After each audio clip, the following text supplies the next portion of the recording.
cases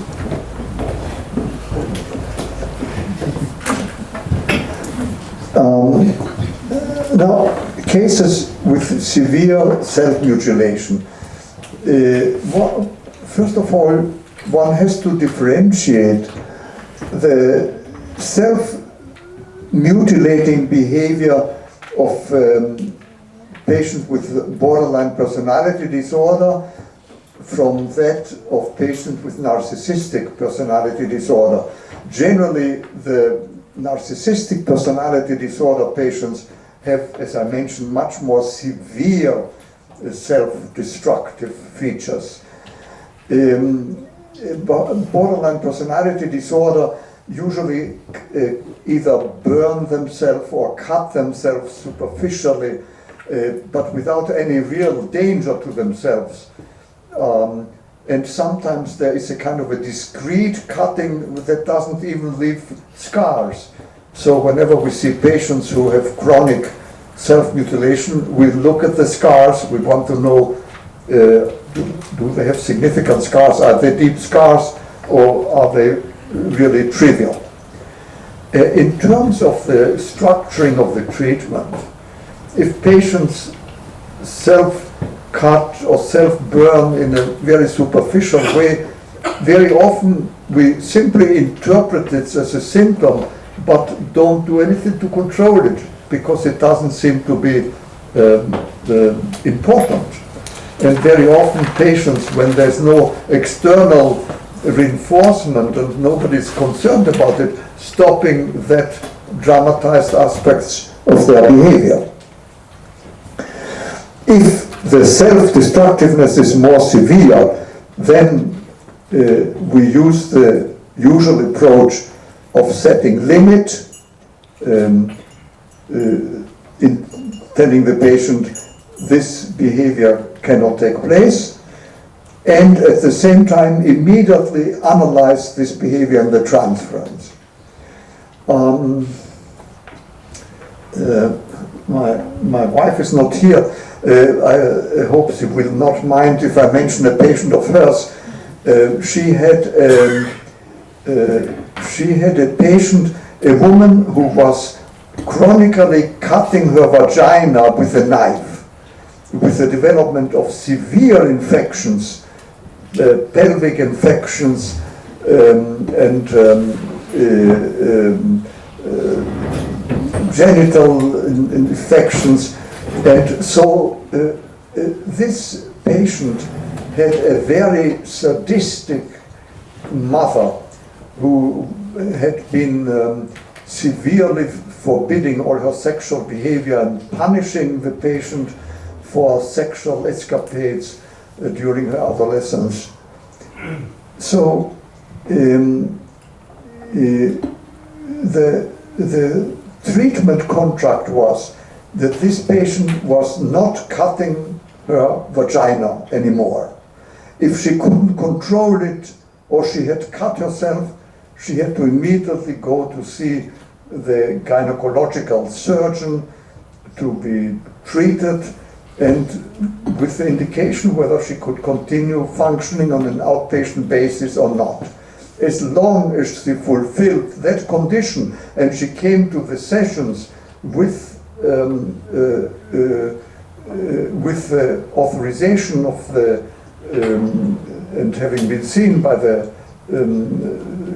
gynecological surgeon, the treatment could proceed. If she could control it, then of course the intense wish for that could be discussed in the sessions.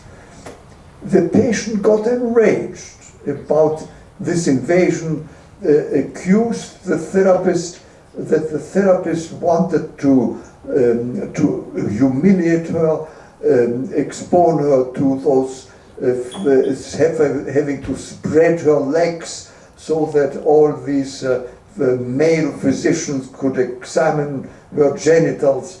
It was shameful, it was intolerable. You can see how the patient was defending her symptom, and what the therapist did was to immediately interpret that she was now perceiving mother, the therapist, as the mother who was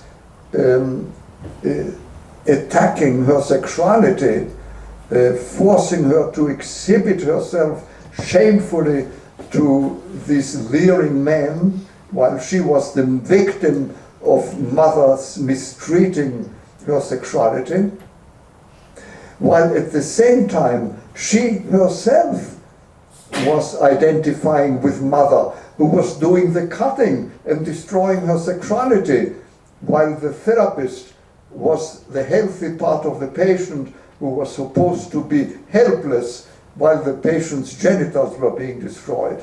So you see the combination of limit setting and interpreting of the transference element and the meaning of the symptom, and but insisting in the conditions under which treatment would be carried out that the patient finally accepted. And the working through of this problem over a period of time then resolved the symptom. So this was a serious symptom.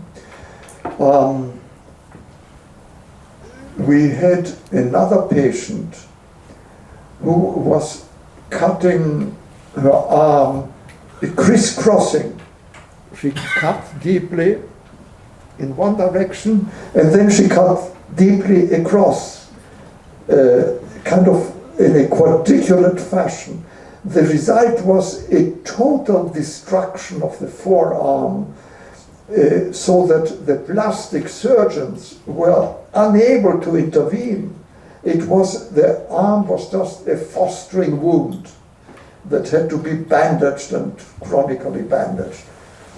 That patient, when examined, was seen on the unit, she was proudly showing her arm and looking at everybody with a sense of triumph, enjoying the fact that everybody else was horrified. And other than during such a time, the patient seemed perfectly happy and tranquil. So the treatment consisted in a systematic analysis of the sadistic pleasure in controlling the world and showing her superiority by not being afraid of pain, infection, illness, death, while maintaining medical control of the wounds. That, again, at that stage there was no way of doing any corrective surgery. Just an open wound had to be maintained, and the patient was treated for months in such condition, but systematically analyzing all the psychological implication of this ongoing triumphant self-destructiveness. So again, in this case, she was identifying both with victim and perpetrator, repeating a dominant family dynamic in treating her body and in the relation to the therapist. So the important technique is the analysis of the double victim-perpetrator identification, protection of patients, protections of the limit of the treatment, and of course in the middle of this, asserting the safety of the therapist. So the therapist should not be tempted to abandon ordinary medical responsibility if there are serious medical consequences, and accepting the limit of treatability of certain cases that simply cannot be handled. I mentioned the woman with the rat poison. We were just incapable of controlling where she had this patient was observed, nursing staff were becoming like a secret police, and we never were able to find how she was getting that rat poison, and we had accepted limits of the treatment. So these are extremely severe cases, but the combination of techniques that I mentioned may help in many cases, not in others. The dead mother syndrome, I described it to you in the morning. Here, perhaps the most important issue is the tolerance of a countertransference of the patients whose superficial friendliness hides a deep devaluation of self and everybody else and all human experience. And the analysis of the deep meaning of her coming to the therapist over many months without any effort to explore what made her so indifferent toward everything else, including a refusal to explore what would be the consequences in the therapist's mind, in the countertransferences as fantasied by the patient in response to that interaction. And at the bottom, the therapist of such a patient with the dead mother syndrome is put in the position of the patient, while the patient's indifference enacts the chronic depression of the mother. So the patient is the dead mother. I mean, the therapist is the dead mother. The patient is the dead mother. The patient is the dead mother, and the therapist, the child confronted with a depressive mother. And that relationship has to be examined in all its meanings to the point where the patient is recover her own corresponding experience and the frustration and the disappointment and the hatred that all of this would have engendered. And very often before that, there's a time when the patient has fantasies about the therapist being deeply frustrated and angry and resentful.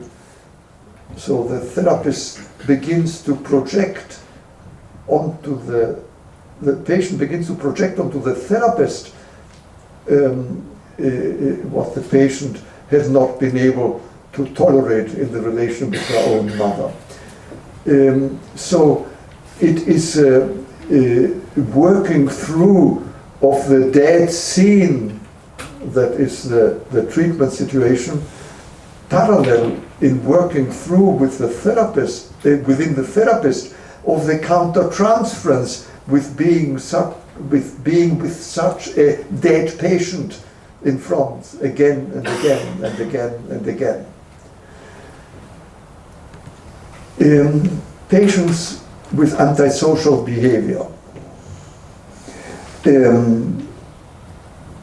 First of all, it is important to set clear limits. Let's say you have gone through the differential diagnosis about prognosis. It's not an antisocial personality proper. If it's an antisocial personality proper, the prognosis is really zero.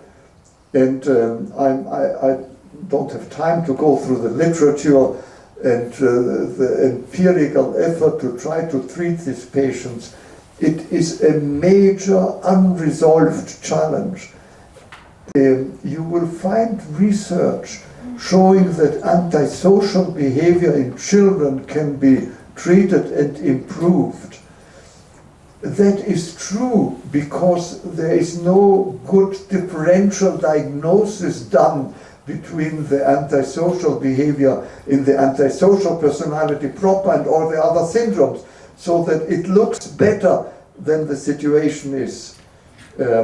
So you have, unfortunately, you have to distrust statistics that show you improvement, because it's not a pure selection of cases. But in cases with significant antisocial behavior, who have a syndrome of malignant narcissism, narcissistic personalities with antisocial behavior, all other kind of personality disorders with antisocial behavior, the prognosis is acceptable. And then you have to make sure that you stop the patient's antisocial behavior during the treatment. That's the commitment, that's the contract.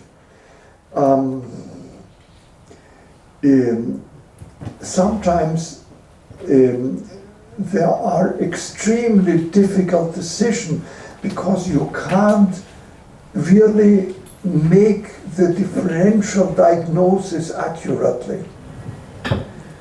And if you can't make the differential diagnosis accurately, and the patient's behavior is highly dangerous, it is preferable not to engage in the treatment of such a patient. I'm sorry to say that.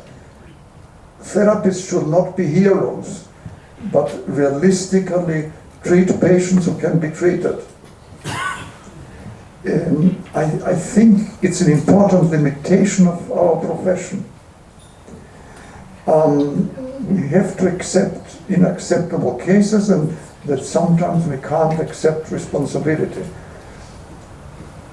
One very important general rule is that the therapist has to feel safe and in control. First law of treating these extremely difficult patients, particularly with antisocial behavior, is that the therapist feels safe, physically safe, emotionally safe, socially safe, legally safe, not having to be afraid of the patient. The therapist has to do whatever he can so he is assured of not being afraid of the patient. If you are afraid of the patient, you shouldn't treat him.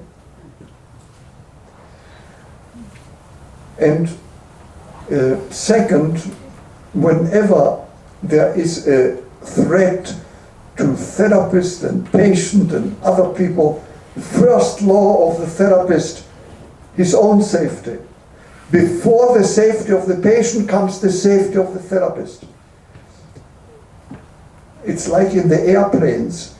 If the oxygen mask falls, first you put it before your face, then the child. So this is a basic principle because if you are not in control, and remember that all narcissistic pathology deals with patients who have need for extreme control and want to preserve their superiority.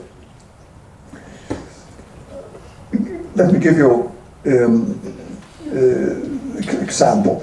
One of our patients was a man, homosexual, who used to seduce homosexuals on the Times Square area, a very central area in New York City, and get them to a hotel, and there at gunpoint rob them and leave. And usually this homosexual man didn't dare to protest or call the police because of the semi-illegal quality of homosexual promiscuity or engagement in public places. So that patient had hypochondriacal symptoms and came to treatment. Severely paranoid personality with antisocial features. And he was seen by one therapist who felt afraid of that patient, asked him to give him his gun. The patient had all kind of explanation why he couldn't give the gun. The therapist ended the treatment, sent him to another therapist. The patient gave that therapist the gun, but the therapist remained afraid of that patient. And we decided to recommend the patient not be treated. Two experienced therapists being afraid. The diagnosis wasn't paranoid personality, or was that an antisocial personality of the rare schizoid paranoid features of the 10% of inhibited ones. Second example, we had a patient HIV positive, you understand, yeah, HIV positive pedophile, who would seduce children or very young adolescents to sex. Narcissistic personality with antisocial features and pedophilia. Condition for the treatment, he had to stop any engagement with a minor and had to stop any engagement in which he didn't wear a condom, and warned the person with whom he was involved about his HIV status. And we just didn't trust that the patient was going to follow this instruction enough to be able to enter psychotherapeutic treatment. Again, we decided not to treat. Third case, a man who was a professional, a man who was in a business, whose father was in the business, a narcissistic personality with strong paranoid features. He paid a criminal $10,000 to kill his father. And that was discovered. Legal authority, the criminal came to, and the patient came to be examined by various institutions. And nobody could decide, was that an antisocial personality or severely narcissistic paranoid personality. We examined the patient and we couldn't decide either. And we decided that this was a patient who possibly was psychotic, but it would need long-term hospitalization to make really a differential diagnosis. And it ended up in this way, and the criminal system was in agreement with that. I've given you, all these are extreme cases, and I just wanted to mention them for you to keep in mind. Be open to cases where you feel insecure enough of the diagnosis or of the capacity to control them, not engage in treatment. So, clear limit setting, external control if necessary and you believe that it can be carried out, assurance of the safety of the therapist, and then systematic working through of psychopathic transferences, dishonesty in the transference, and its function as a defense against underlying paranoid defenses. It is important to tolerate the intense negative countertransference that these patients produce, so that one doesn't get excessively paranoid in the countertransference, nor deny the severity of the situation. So you have to accept the patient as a human being that possibly can be helped, and you are willing to help without any illusion about the certainty of it.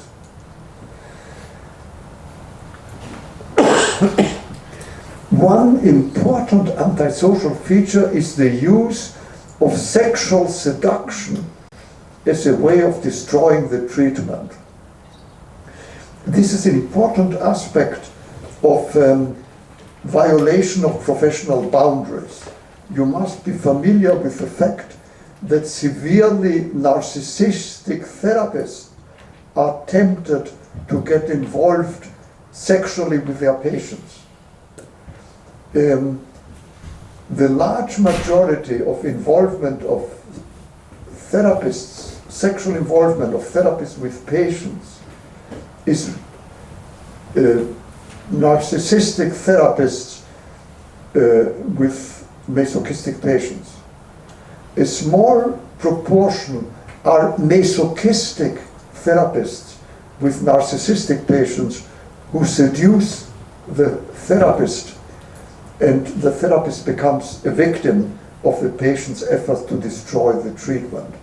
These are the cases where there is a risk of an erotic, of an aggressive erotization in the transference.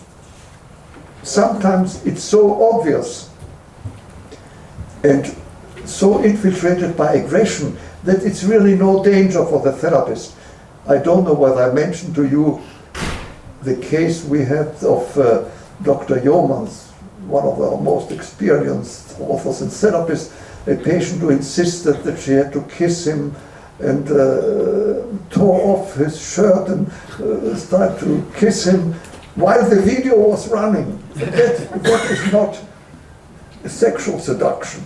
Or the patient who came to my session without, I think I mentioned that patient without underwear. But there are cases that are much more subtle and effective, and where patients can create very destructive havoc. I mentioned to you, I think, my supervisee who was afraid that her narcissistic patient was a kind of man who she wouldn't be able to resist if she met him in a bar. We had one case of a patient whom I examined, and I believed it was a narcissistic personality with severe antisocial features.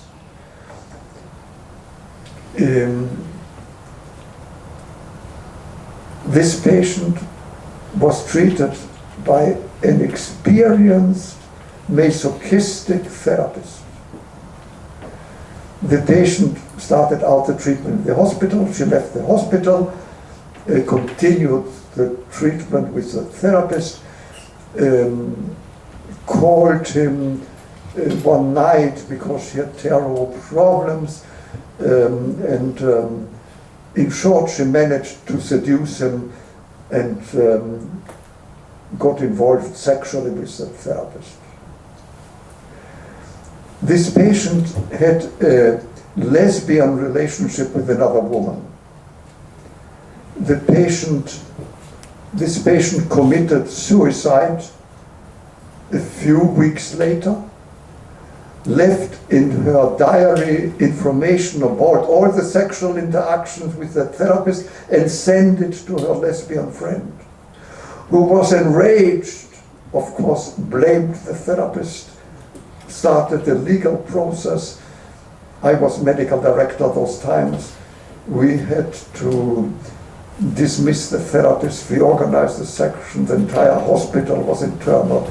It was a terrible situation. You notice the patient ended up with suicide, but not before a massive destructive behavior toward all those involved. So it is very important to watch that. Men may become afraid, heterosexual men, of open homosexual provocation or effort at seduction in sessions. One of our patients, in analysis, male patient in analysis with a male therapist, during the session had an erection, took out his penis and invited the therapist to try to be more directly helpful by touching him. And the therapist got extremely anxious, had difficulty continue seeing that case. So it was very, if you want to openly aggressive, but it was threatening. Okay, I think I've told you enough about the problem in the treatment of patients with severe antisocial behavior. Finally, some common challenges for therapists. who treat narcissistic personalities. First, the lengthy stage of pathological grandiose self-dominance. You have to be prepared to let patients try to dominate with their superiority and their dismissal of us for extended period of time. It's difficult to tolerate. It may create intense hatred in the countertransference. There is nothing wrong if you hate your patient, as long as it's a countertransference reaction that you are willing to explore to a point of resolution that permits you to use it for transference interpretation rather than being controlled by it.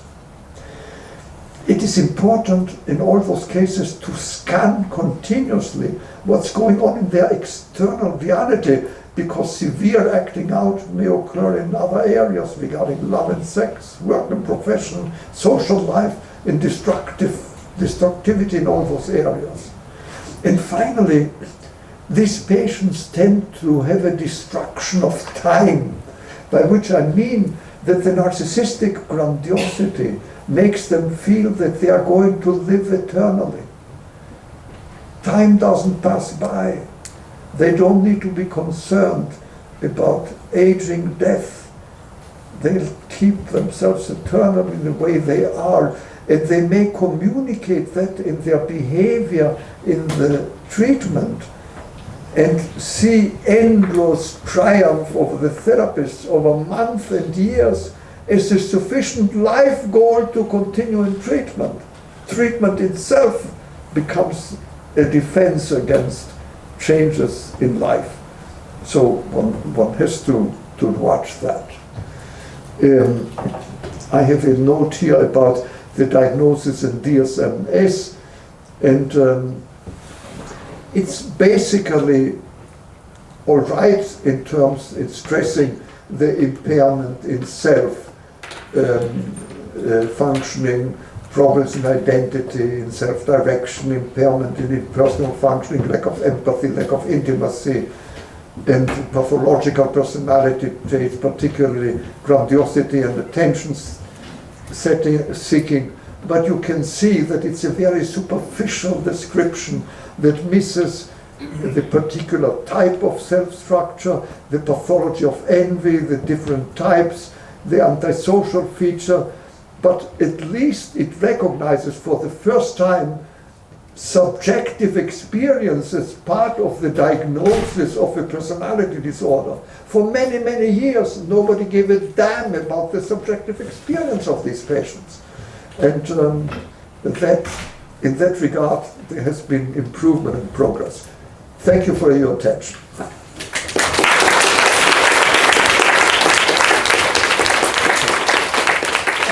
Thank you. Now we have time for some questions. Yes. Yesterday you mentioned as well the lack of empathy for self and others, and I'm just wondering, how do you deal with that? Lack of empathy from the client for others or for themselves, like self-compassion or kind of empathy for self or others. The lack of empathy? Yeah. The lack of empathy? Yes. What about it?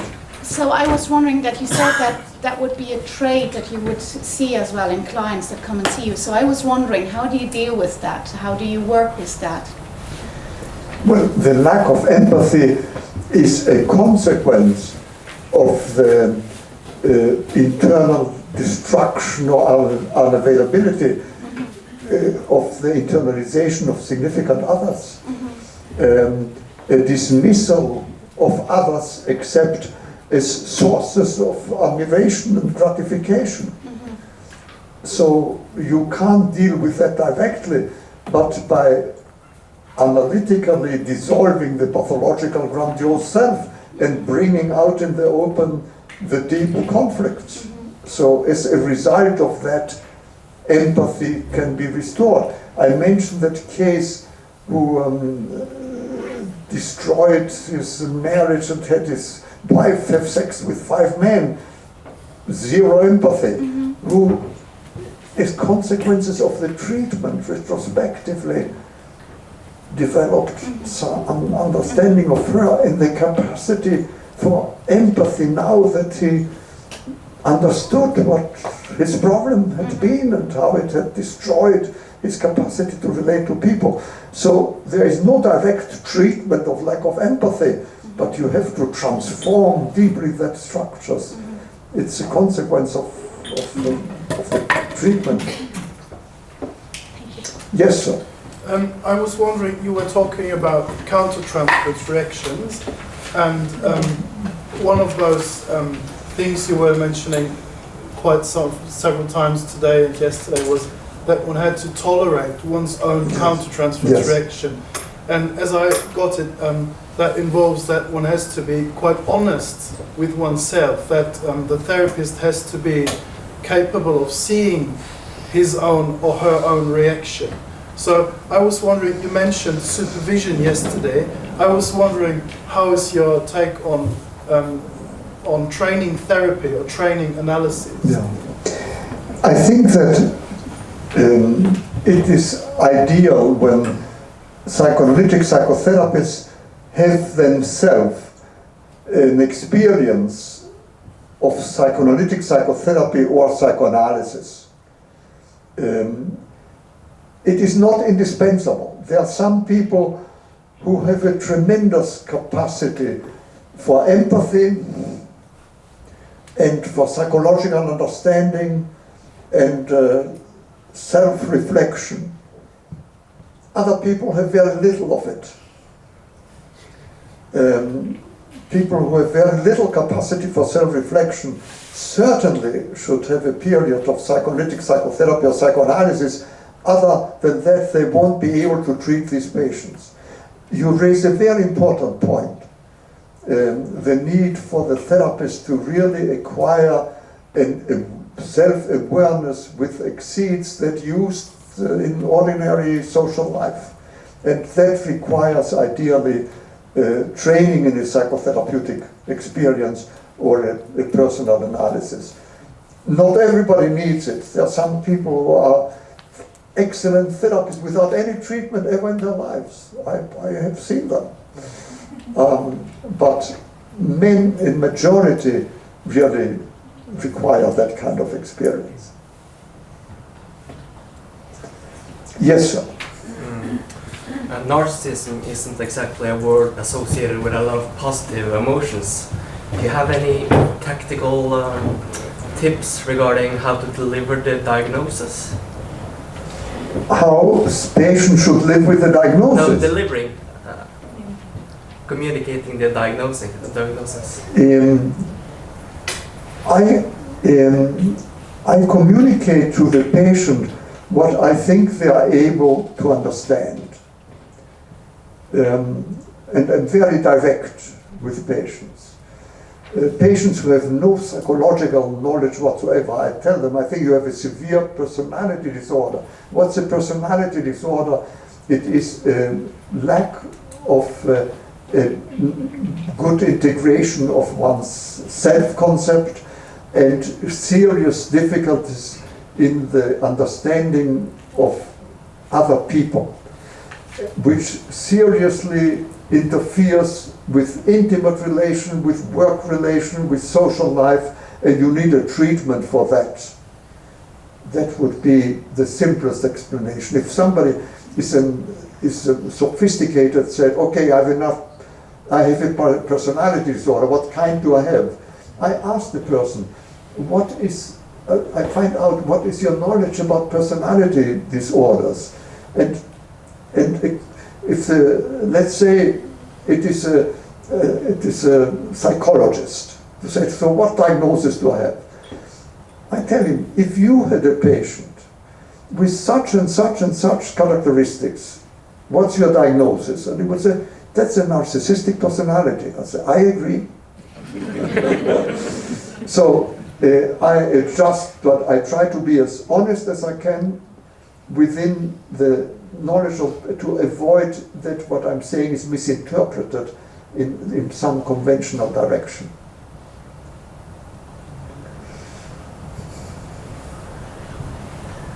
questions. Yes. Just a question regarding interpretation. Because as I understand you, interpretation would be the main tool to deal with what is happening in the interaction. So I was thinking, when a patient has sort of a tendency of kind of sadistic ways of putting down the therapist, or for example shifts a lot between to some degree affectionate feelings and then trying to strike the therapist, hurt the therapist, how would you interpret that, or what kind of interventions would you use to deal with that? I don't know if it's a too broad answer or... So that the patient can be very friendly and then all of a sudden he hits out and becomes very aggressive. Yes, warm, affectionate, and then aggressive. Yeah. Well, I would point out to the patient that he has shifted from one extreme to the other. What's the reason? What's going on? Why is he angry? What is he angry about? What's the fantasy the patient has about what's going on with the therapy? What makes him angry with the therapist? What's on his mind?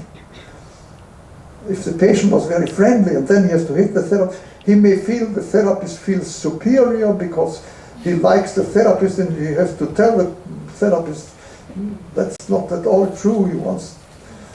The patient may feel guilty over being so friendly and then try to ruin the relationship because he doesn't dare to have a good one. 10 different reasons. I just confront the patient with something that doesn't make sense and invite him to think about that and to think about what it implies, and particularly what it implies and what's going on between the two of us.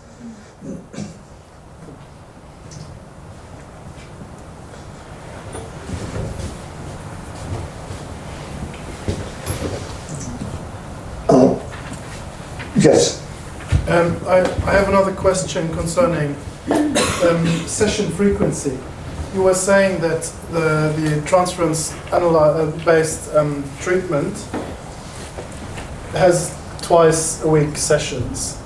I was always of the impression that the more severe the patient is, the more it would be recommended to go up in frequency. What is your take on that, like increasing number of sessions per week? I think that treatment can be carried out 2 or 3 times a week. The most severe cases can also be treated twice a week with transference-focused psychotherapy. In general, increase of the frequency of sessions is not necessary. I'm aware that there's a tendency to do that. But very often what happens is that one increases frequency of sessions in patients who destroy everything they get in the sessions. So one increases the frequency to compensate for that. And rather doing that, better to interpret the destructive effects of the patient's transferences.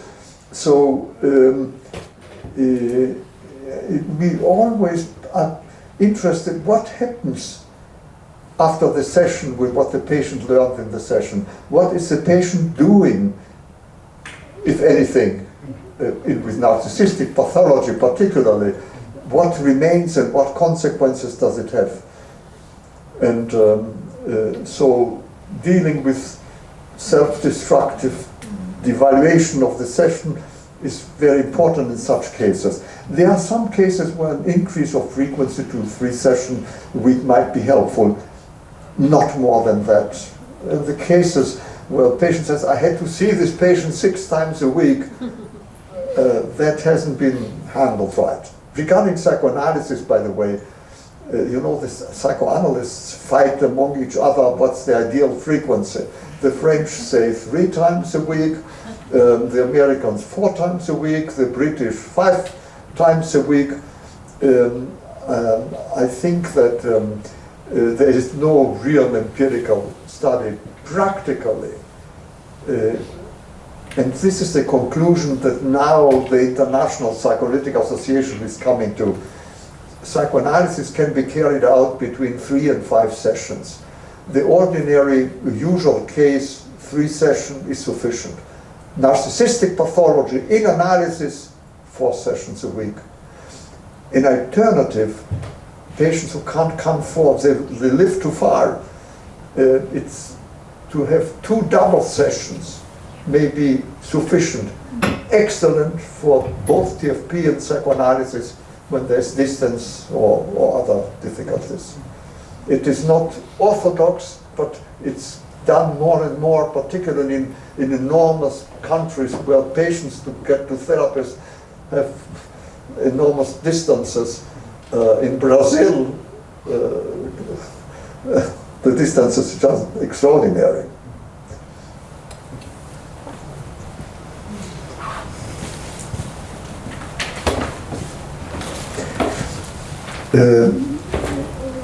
I think it is 3 o'clock. Yes. And we should stop. I appreciate your interest and attention, and this has been a pleasure.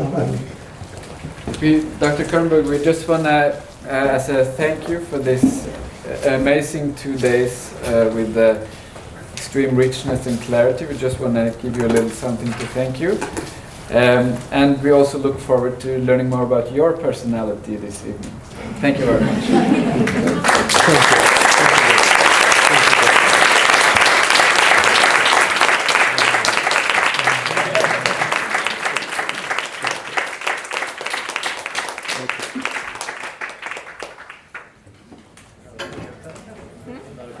No.